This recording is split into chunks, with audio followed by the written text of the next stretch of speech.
दोस्तों नमस्कार। कथा कहानियाँ चैनल में आप सबका स्वागत है। आज मैं आपको करवा चौथ की कहानी सुनाने जा रही हूँ। सुहागिन महिलाओं के लिए करवा चौथ का व्रत बहुत ही खास होता है। हिंदू पंचांग के अनुसार कार्तिक माह के कृष्ण पक्ष की चतुर्थी तिथि पर हर वर्ष करवा चौथ का त्योहार मनाया जाता है। जानते हैं कि इस बार करवा चौथ 13 या 14 को कब आएगा। कार्तिक महीने में धनतेरस और दिवाली समेत कई महत्वपूर्ण व्रत त्योहार मनाए जाएंगे। इस कार्तिक माह में सुहागिनों का सबसे बड़ा त्योहार माना जाने वाला करवा चौथ का व्रत भी रखा जाएगा। हिंदू पंचांग के अनुसार हर वर्ष कार्तिक माह के कृष्ण पक्ष की चतुर्थी तिथि को करवा चौथ का त्योहार मनाया जाता है। यह त्यौहार ज़्यादातर उत्तर भारत के राज्यों में, विशेष रूप से पंजाब, हरियाणा, उत्तर प्रदेश, राजस्थान और उत्तराखंड में बहुत ही उत्साह और जोश के साथ मनाया जाता है। करवा चौथ पर सुहागिन महिलाएं सब सुबह जल्दी उठकर स्नान करके 16 श्रृंगार करते हुए व्रत का संकल्प लेती हैं। इस त्यौहार पर सभी सुहागिन महिलाएं किसी एक जगह एकत्रित होकर करवा चौथ व्रत की कथा सुनती हैं और रात को चांद के दीदार करते हुए उपवास तोड़ती हैं। इस बार शुक्र के अस्त होने और चतुर्थी तिथि को लेकर करवा चौथ व्रत की तारीख में मतभेद है। कुछ ज्योतिषाचार्य और विद्वान करवा चौथ को 13 तो कुछ 14 अक्टूबर को मनाने की बात कर रहे हैं। आइए जानते हैं कि करवा चौथ व्रत मनाने की सही डेट, तिथि, शुभ मुहूर्त और पूजा के महत्व के बारे में जानते हैं। हिंदू पंचांग की गणना के अनुसार प्रत्येक वर्ष करवा चौथ का व्रत कार्तिक माह के कृष्ण पक्ष की चतुर्थी तिथि पर मनाया जाता है। इस वर्ष कार्तिक कृष्ण पक्ष चतुर्थी तिथि 13 अक्टूबर को रात 1:59 से शुरू हो जाएगी, जो 14 अक्टूबर को रात 3:08 पर समाप्त हो जाएगी। हिंदू धर्म में कोई भी व्रत त्योहार उत्या तिथि के आधार पर ही निर्धारित की जाती है। इस वजह से इस साल करवा चौथ का व्रत 13 अक्टूबर 2022 को ही मनाया जाएगा। चतुर्थी तिथि आरंभ 13 अक्टूबर 2022 को सुबह 1:59 पर। चतुर्थी तिथि का समापन 14 अक्टूबर 2022 को सुबह 3:08 पर होगा।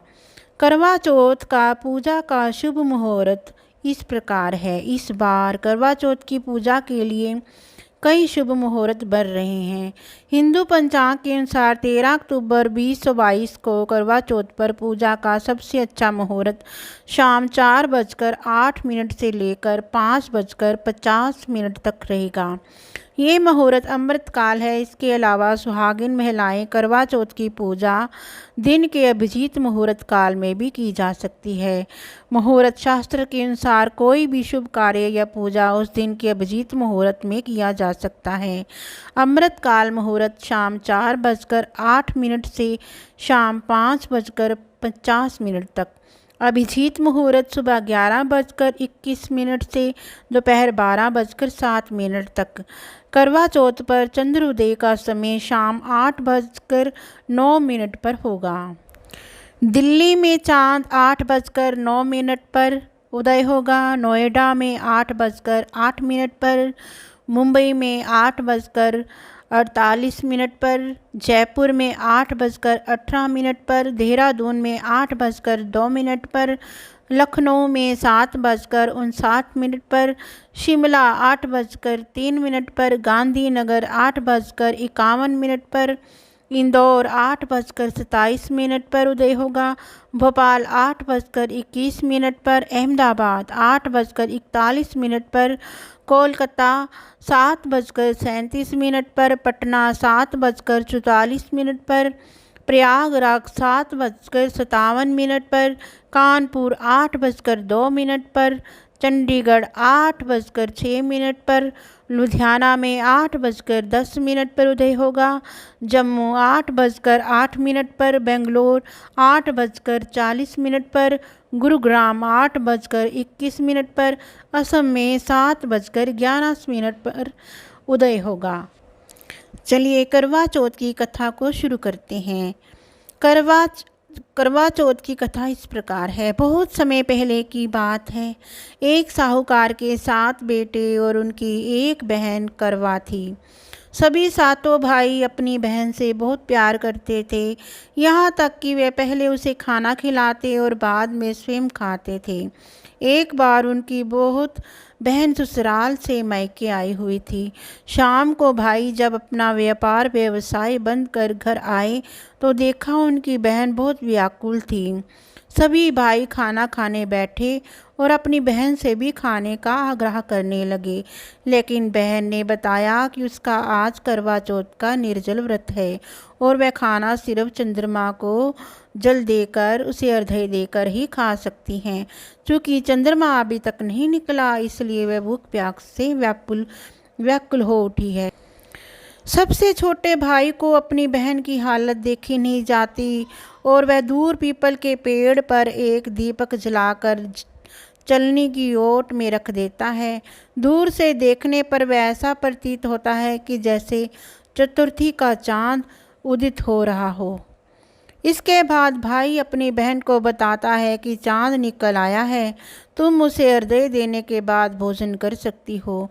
बहन खुशी के मारे सीढ़ियों पर चढ़कर चांद को देखती है, उसे अर्घ्य देकर खाना खाने बैठ जाती है। वह पहला टुकड़ा मुंह में डालती है तो उसे छींक आ जाती है। दूसरा टुकड़ा डालती है तो उसमें बाल निकल आता है और जैसे ही तीसरा टुकड़ा मुंह में डालने की कोशिश करती है तो उसके पति की मृत्यु का समाचार उसे मिलता है और वह बुखला जाती है। उसकी भाभी उसे सच्चाई से अवगत कराती है। उसके साथ ऐसा क्यों हुआ? करवा चौथ का व्रत गलत तरीके से टूटने के कारण देवता उससे नाराज हो गए हैं और उन्होंने ऐसा किया है। सच्चाई जानने के बाद करवा निश्चय करती है कि वह अपने पति का अंतिम संस्कार नहीं होने देगी और अपने सतीत्व से उन्हें पुनर्जीवित दिलाकर रहेगी। वह पूरे 1 साल तक अपने पति के शव के पास बैठी रहती है और उसकी देखभाल करती है। उसके ऊपर उगने वाली सुई नुमा घास को वह एकत्रित करती जाती है। 1 साल बाद फिर करवा चौथ का दिन आता है। उसकी सभी भाभियां करवा चौथ का व्रत रखती हैं। जब भाभियां उससे आशीर्वाद लेने आती हैं तो वह प्रत्येक भाभी से यम सुई ले लो, प्रिय सुई दे दो, मुझे भी अपने जैसी सुहागिन बना दो, ऐसा आग्रह करती है। लेकिन हर बार भाभी उसे अगली भाभी से आग्रह करने का कह चली जाती है। इस प्रकार जब छठे नंबर की भाभी आती है तो करवा उससे भी यही बात दोहराती है। ये भाभी उसे बताती है कि चूँकि सबसे छोटे भाई की वजह से उसका व्रत टूटा था, अतः उसकी पत्नी में ही शक्ति है कि वह तुम्हारे पति को दोबारा जीवित कर सकती है। इसलिए जब वह आए तो तुम उसे पकड़ लेना और जब तक वह तुम्हारे पति को जिंदा ना कर दे उसे नहीं छोड़ना, ऐसा कहकर चली जाती है। सबसे अंत में छोटी भाभी आती है। करवा उनसे भी सुहागिन बनने का आग्रह करती है, लेकिन वह टाल मटोली करने लगती है। इसे देख करवा उन्हें जोर से पकड़ लेती है और अपने सुहाग को जिंदा करने के लिए कहती है। भाभी उसे छुड़ाने के लिए नोचती है और खसोटती है, लेकिन करवा नहीं छोड़ती है। अंत में उसकी तपस्या को देख भाभी पसीज जाती है और अपनी छोटी उंगली को चीरकर उससे अमृत उसके पति के मुंह में डालती है। करवा के पति तुरंत श्री गणेश कहता हुआ उठ बैठता है। इस प्रकार प्रभु कृपा से उसकी छोटी भाभी के माध्यम से करवा को अपना सुहाग मिल जाता है। हे श्री गणेश माँ गौरी, जिस प्रकार करवा को चिर सुहागिन का वरदान आप से मिला है, वैसा ही सब सुहागिनों को मिले।